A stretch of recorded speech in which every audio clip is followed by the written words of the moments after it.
अथ श्री महामृत्युंजय स्तोत्रम्। ओम नमः शिवाय। रुद्रं पशुपतिं स्थाणुं नीलकण्ठमुमापतिं नमामि शिरसा देवं। किं नु मृत्युः करिष्यति। नीलकण्ठं कालमूर्तिं कालज्ञं कालनाशनं नमामि शिरसा देवं। किं नु मृत्युः करिष्यति। नीलकण्ठं विरूपाक्षं निर्मलं निलयप्रदं नमामि शिरसा देवं। किं नु मृत्युः करिष्यति।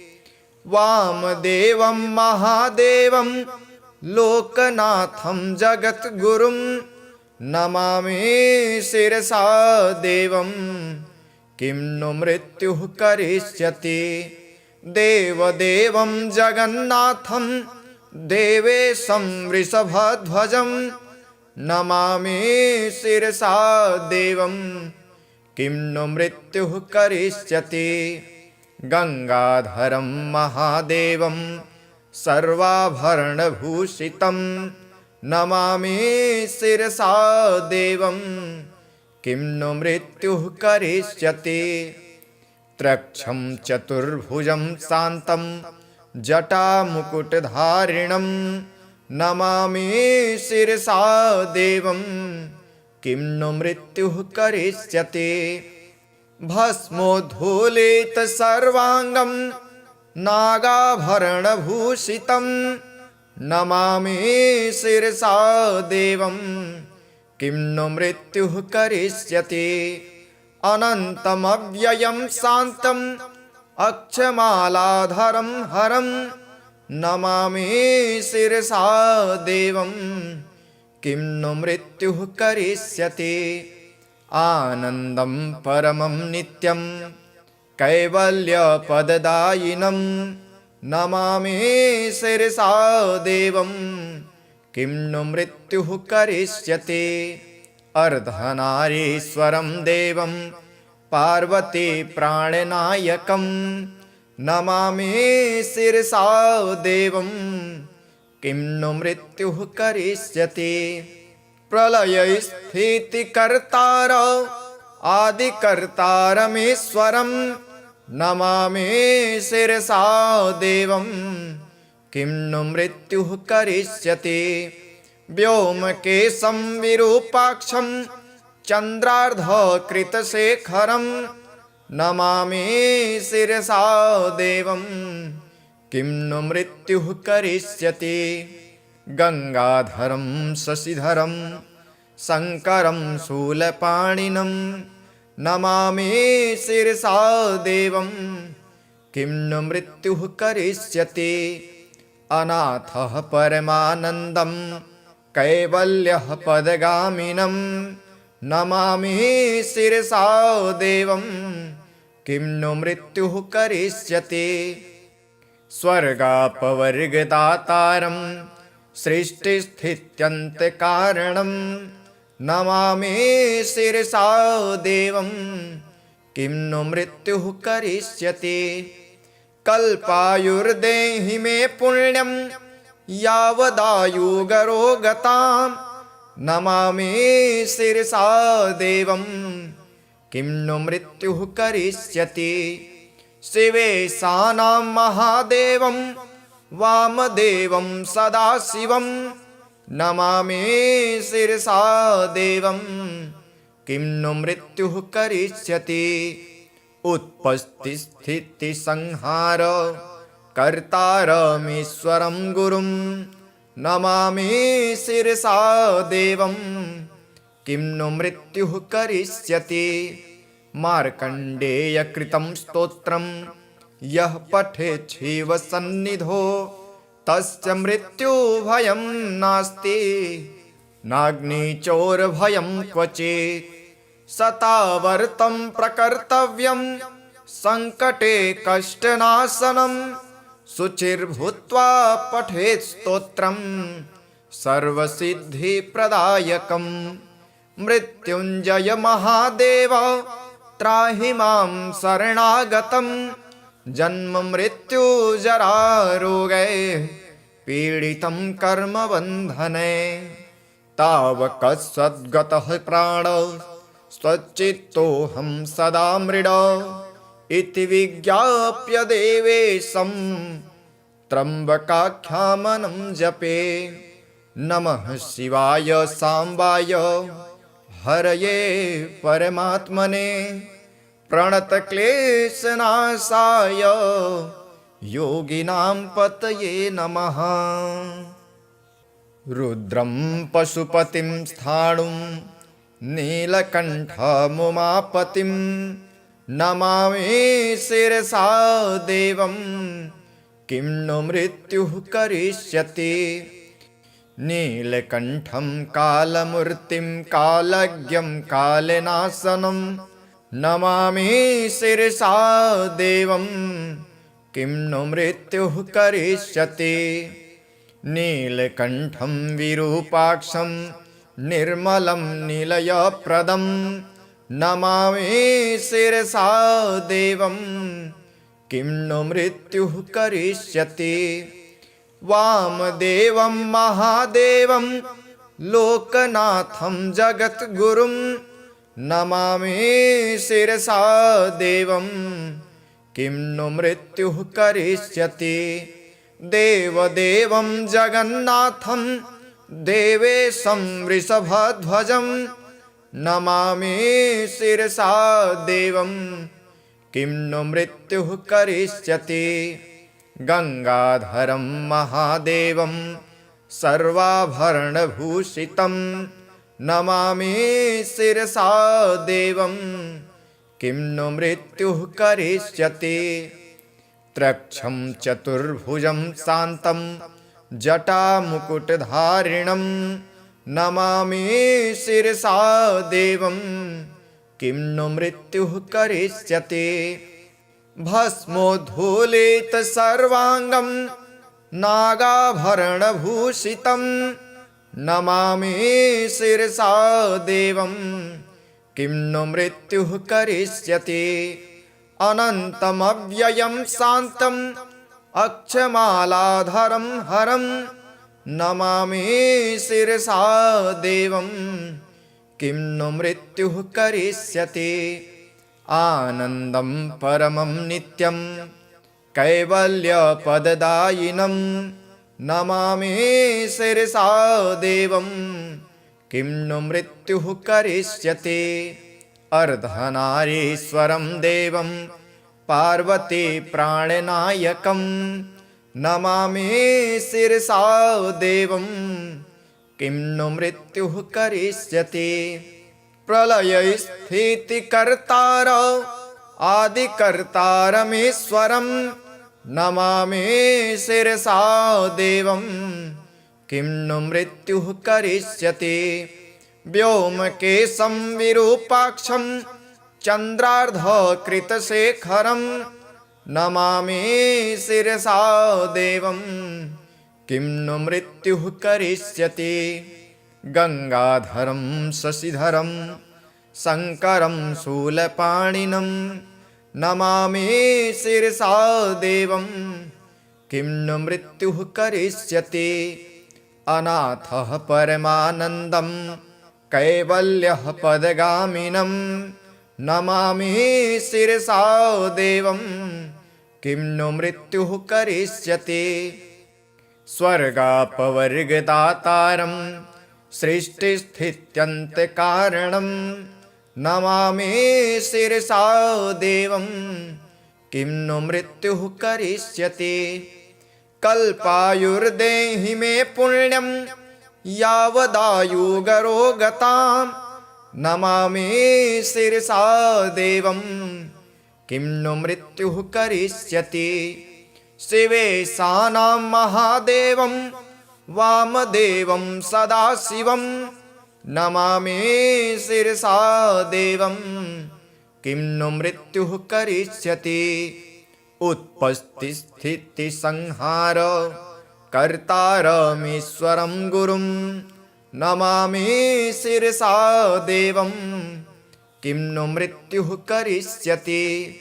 मार्कण्डेयकृतं स्तोत्रं यः पठेत् शिवसन्निधौ तस्य मृत्युभयं नास्ति नाग्निचोरभयं क्वचित्।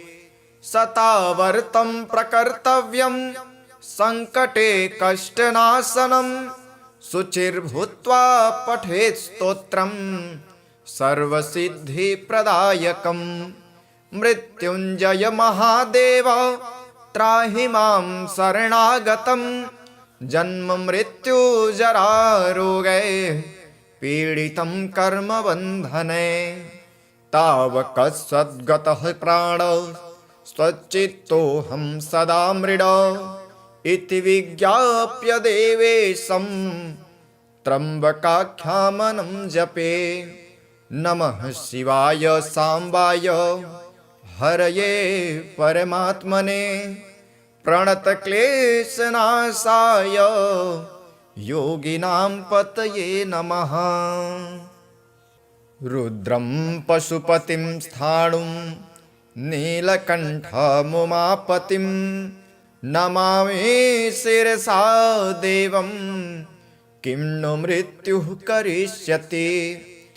नीलकण्ठं कालमूर्तिं कालज्ञं कालनाशनं नमामि शिरसा देवं किं नु मृत्युः करिष्यति। नीलकण्ठं विरूपाक्षं निर्मलं निलयप्रदं नमामि शिरसा देवं किं नु मृत्युः करिष्यति। वामदेवं महादेवं लोकनाथं जगद्गुरुं नमामि शिरसा देवं किं नु मृत्युः करिष्यति। देवदेवं जगन्नाथं देवेशं वृषभध्वजं नमामि शिरसा देवं किं नु मृत्युः करिष्यति। गंगाधरं महादेवं सर्वाभरणभूषितं नमामि शिरसा देवं किं नु मृत्युः करिष्यति।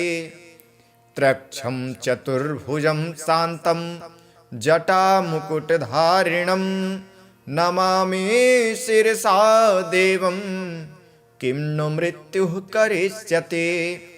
भस्मोद्धूलित सर्वाङ्गं नागाभरणभूषितं नमामि शिरसा देवं किं नु मृत्युः करिष्यति। अनन्तमव्ययं शान्तं अक्षमालाधरं हरं नमामि शिरसा देवं किं नु मृत्युः करिष्यति। आनन्दं परमं नित्यं कैवल्यपददायिनं नमामि शिरसा देवं किं नु मृत्युः करिष्यति। अर्धनारीश्वरं देवं पार्वती प्राणनायकं नमामि शिरसा देवं किं नु मृत्युः करिष्यति। प्रलयस्थितिकर्तार आदिकर्तारमीश्वरं नमामि शिरसा देवं किं नु मृत्युः करिष्यति। व्योमकेशं विरूपाक्षं चन्द्रार्धकृतशेखरं नमामि शिरसा देवं किं नु मृत्युः करिष्यति। गंगाधरं शशिधरं शङ्करं शूलपाणिनं नमामि शिरसा देवं किं नु मृत्युः करिष्यति। अनाथः परमानन्दं कैवल्यः पदगामिनं नमामि शिरसा देवं किं नु मृत्युः करिष्यति। स्वर्गापवर्गदातारं सृष्टिस्थित्यन्तकारणं नमामि शिरसा देवं किं नु मृत्युः करिष्यति। कल्पायुर्देहि मे पुण्यं यावदायुगरोगतां नमामि शिरसा देवं किं नु मृत्युः करिष्यति। शिवेशानां महादेवं वामदेवं सदाशिवं नमामि शिरसा देवं किं नु मृत्युः करिष्यति। उत्पत्तिस्थितिसंहार कर्तारमीश्वरं गुरुं नमामि शिरसा देवं किं नु मृत्युः करिष्यति। मार्कण्डेयकृतं स्तोत्रं यः पठेत् शिवसन्निधौ तस्य मृत्युभयं नास्ति नाग्निचोरभयं क्वचित्। शतावर्तं प्रकर्तव्यं सङ्कटे कष्टनाशनं शुचिर्भूत्वा पठेत् स्तोत्रं सर्वसिद्धिप्रदायकं। मृत्युञ्जय महादेव त्राहि मां शरणागतं जन्म मृत्युजरारोगैः पीडितं कर्मबन्धने। तावकसद्गतः प्राण स्वच्चित्तोऽहं सदा मृड इति विज्ञाप्य देवेशं त्र्यम्बकाख्यामनं जपे। नमः शिवाय साम्बाय हरये परमात्मने प्रणतक्लेशनाशाय योगिनां पतये नमः। रुद्रं पशुपतिं स्थाणुं नीलकण्ठमुमापतिं नमामि शिरसा देवं किं नु मृत्युः करिष्यति। नीलकण्ठं कालमूर्तिं कालज्ञं कालनाशनं नमामि शिरसा देवं किं नु मृत्युः करिष्यति।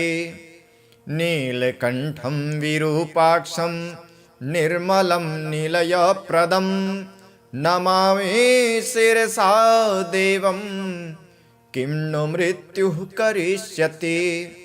वामदेवं महादेवं लोकनाथं जगद्गुरुं नमामि शिरसा देवं किं नु मृत्युः करिष्यति।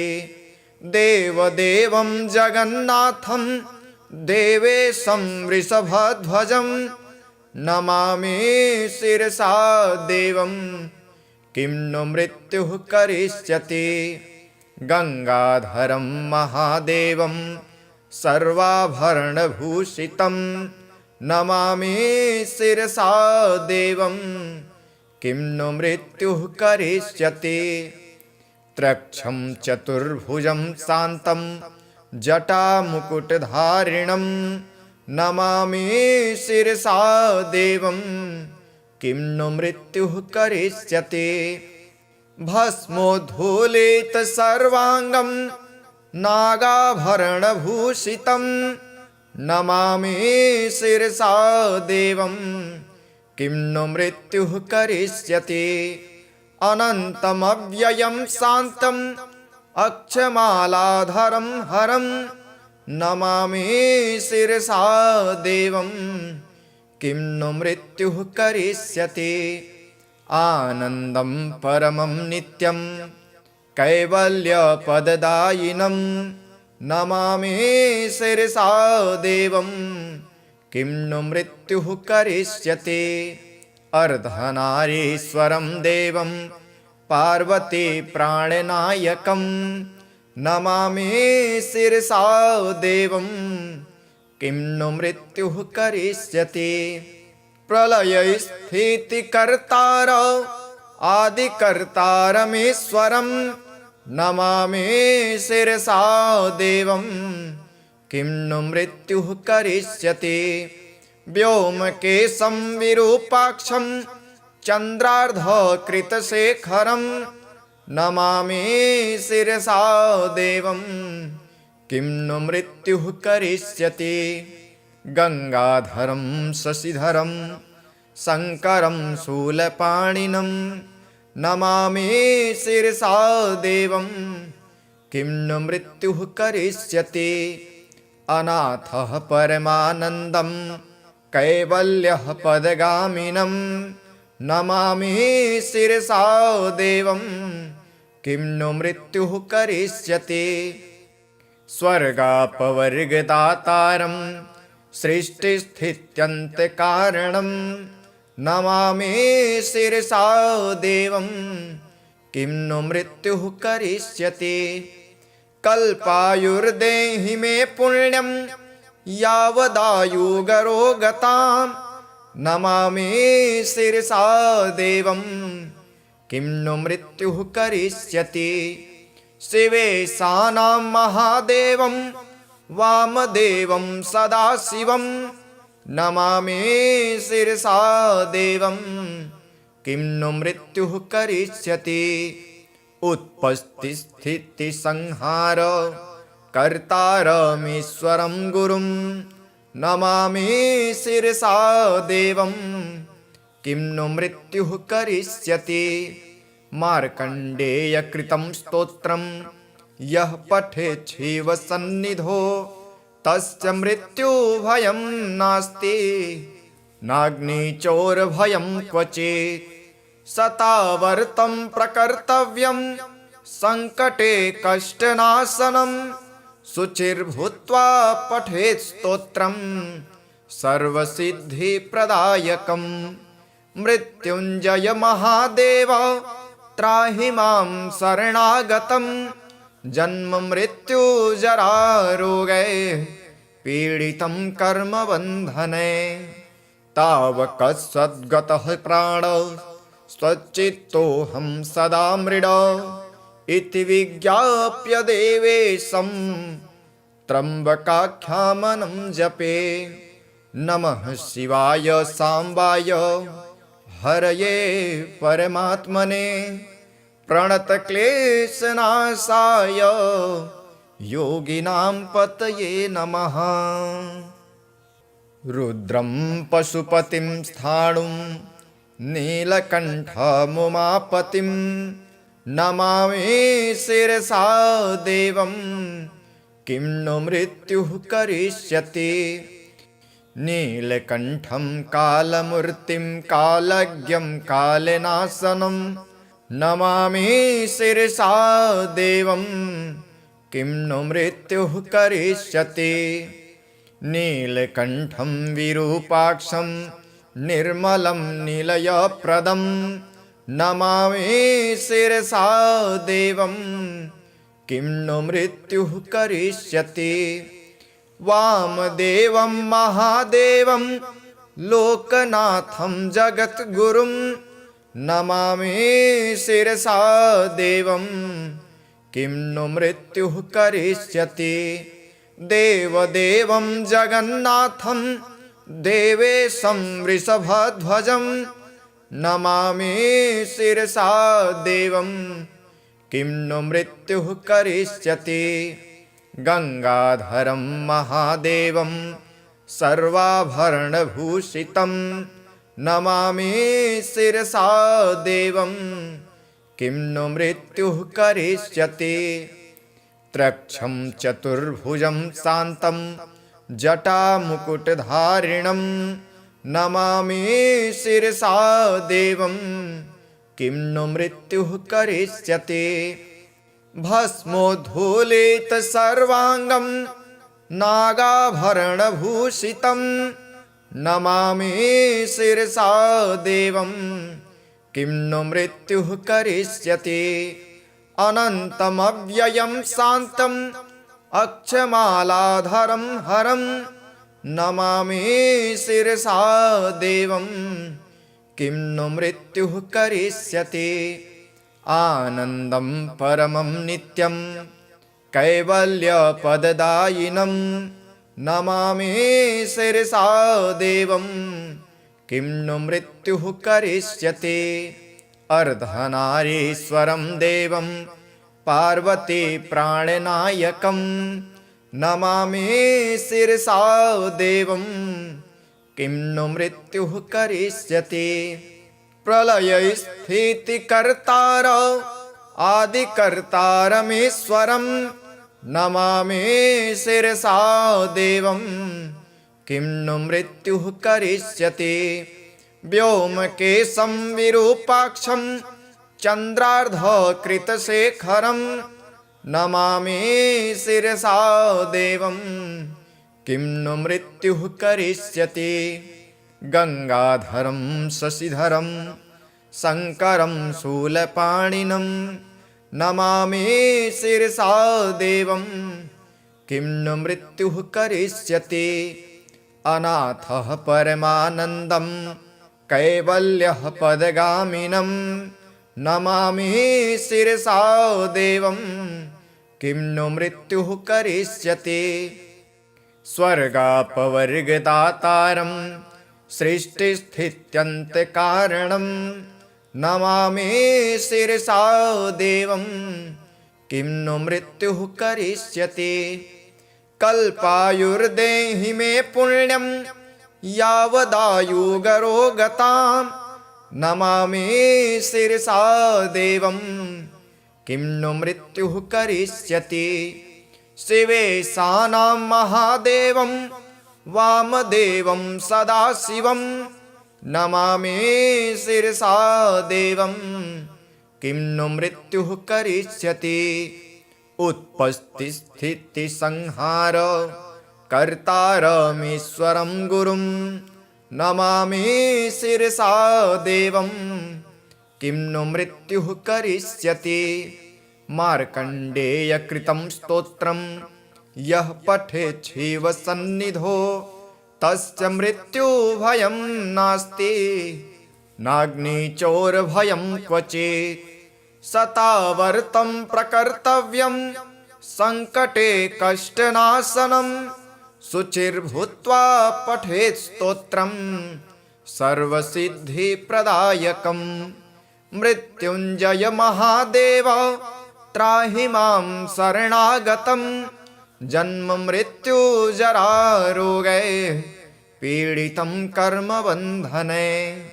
तावकसद्गतः प्राण स्वच्चित्तोऽहं सदा मृड इति विज्ञाप्य देवेशं त्र्यम्बकाख्यामनं जपे।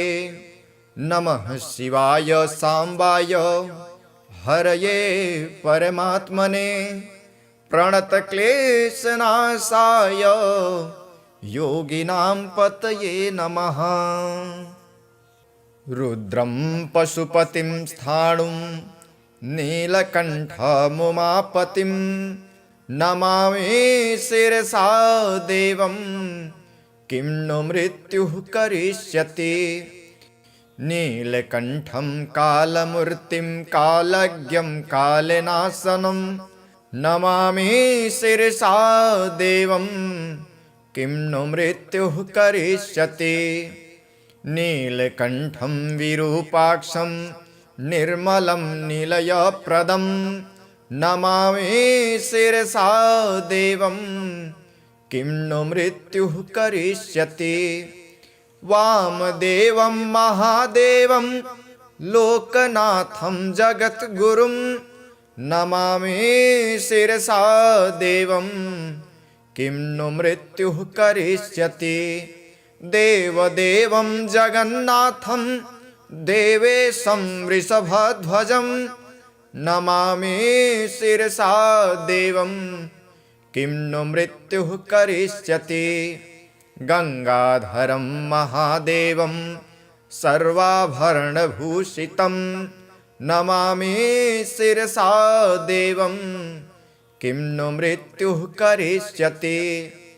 त्रक्षं चतुर्भुजं शान्तं जटामुकुटधारिणं नमामि शिरसा देवं किं नु मृत्युः करिष्यति।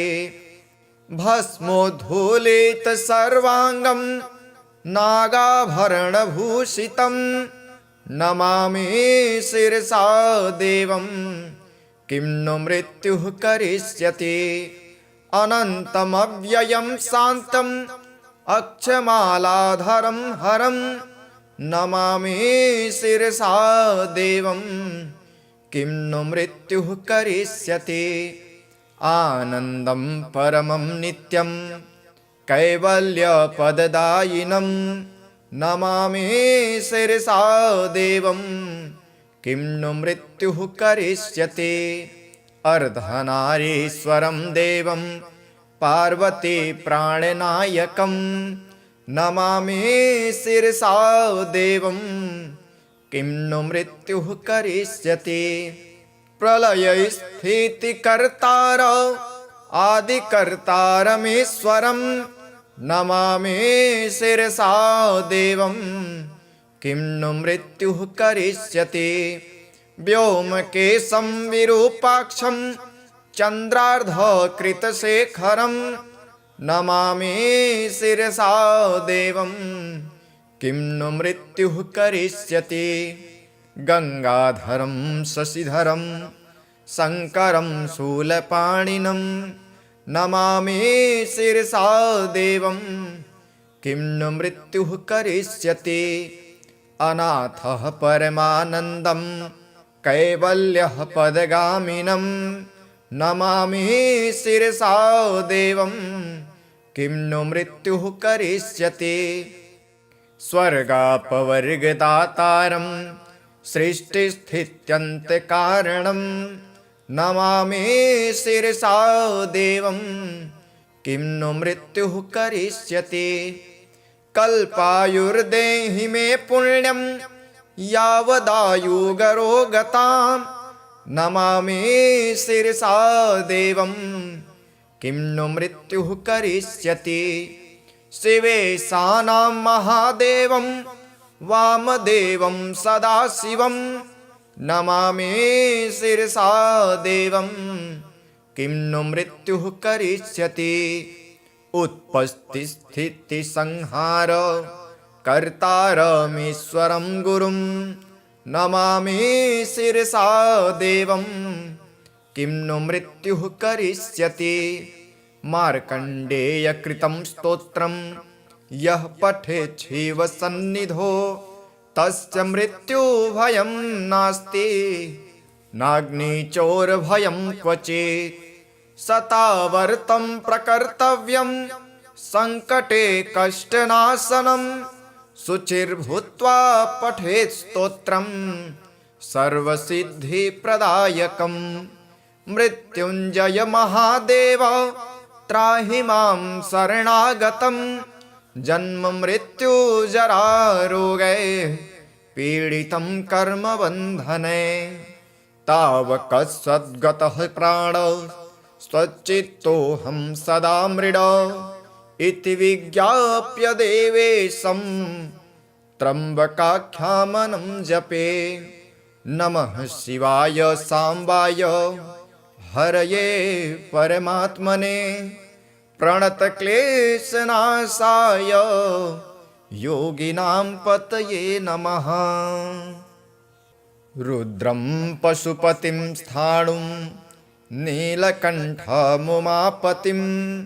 नमामि शिरसा देवं किं नु मृत्युः करिष्यति नीलकण्ठं कालमूर्तिं कालज्ञं कालनाशनं नमामि शिरसा देवं किं नु मृत्युः करिष्यति नीलकण्ठं विरूपाक्षं निर्मलं निलयप्रदं नमामि शिरसा देवं किं नु मृत्युः करिष्यति वामदेवं महादेवं लोकनाथं जगद्गुरुं नमामि शिरसा देवं किं नु मृत्युः करिष्यति देवदेवं जगन्नाथं देवेशं वृषभध्वजं नमामि शिरसा देवं किं नु मृत्युः करिष्यति गंगाधरं महादेवं सर्वाभरणभूषितं नमामि शिरसा देवं किं नु मृत्युः करिष्यति त्रक्षं चतुर्भुजं शान्तं जटामुकुटधारिणं नमामि शिरसा देवं किं नु मृत्युः करिष्यति। भस्मोद्धूलित सर्वाङ्गं नागाभरणभूषितं नमामि शिरसा देवं किं नु मृत्युः करिष्यति। अनन्तमव्ययं शान्तं अक्षमालाधरं हरं नमामि शिरसा देवं किं नु मृत्युः करिष्यति। आनन्दं परमं नित्यं कैवल्यपददायिनं नमामि शिरसा देवं किं नु मृत्युः करिष्यति। अर्धनारीश्वरं देवं पार्वती प्राणनायकं नमामि शिरसा देवं किं नु मृत्युः करिष्यति। प्रलयस्थितिकर्तार आदिकर्तारमीश्वरं नमामि शिरसा देवं किं नु मृत्युः करिष्यति। व्योमकेशं विरूपाक्षं चन्द्रार्धकृतशेखरं नमामि शिरसा देवं किं नु मृत्युः करिष्यति। गंगाधरं शशिधरं शङ्करं शूलपाणिनं नमामि शिरसा देवं किं नु मृत्युः करिष्यति। अनाथः परमानन्दं कैवल्यः पदगामिनं नमामि शिरसा देवं किं नु मृत्युः करिष्यति। स्वर्गापवर्गदातारं सृष्टिस्थित्यन्तकारणं नमामि शिरसा देवं किं नु मृत्युः करिष्यति। कल्पायुर्देहि मे पुण्यं यावदायुगरोगतां नमामि शिरसा देवं किं नु मृत्युः करिष्यति।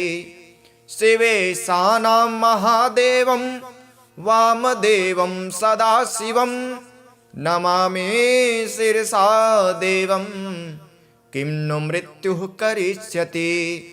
उत्पत्तिस्थितिसंहार कर्तारमीश्वरं गुरुं नमामि शिरसा देवं किं नु मृत्युः करिष्यति। मार्कण्डेयकृतं स्तोत्रं यः पठेत् शिवसन्निधौ तस्य मृत्युभयं नास्ति नाग्निचोरभयं क्वचित्। शतावर्तं प्रकर्तव्यं सङ्कटे कष्टनाशनं शुचिर्भूत्वा पठेत् स्तोत्रं सर्वसिद्धिप्रदायकं। मृत्युञ्जय महादेव त्राहि मां शरणागतं जन्म मृत्युजरारोगैः पीडितं कर्मबन्धने। तावकसद्गतः प्राण स्वच्चित्तोऽहं सदा मृड इति विज्ञाप्य देवेशं त्र्यम्बकाख्यामनं जपे। नमः शिवाय साम्बाय हरये परमात्मने प्रणतक्लेशनाशाय योगिनां पतये नमः।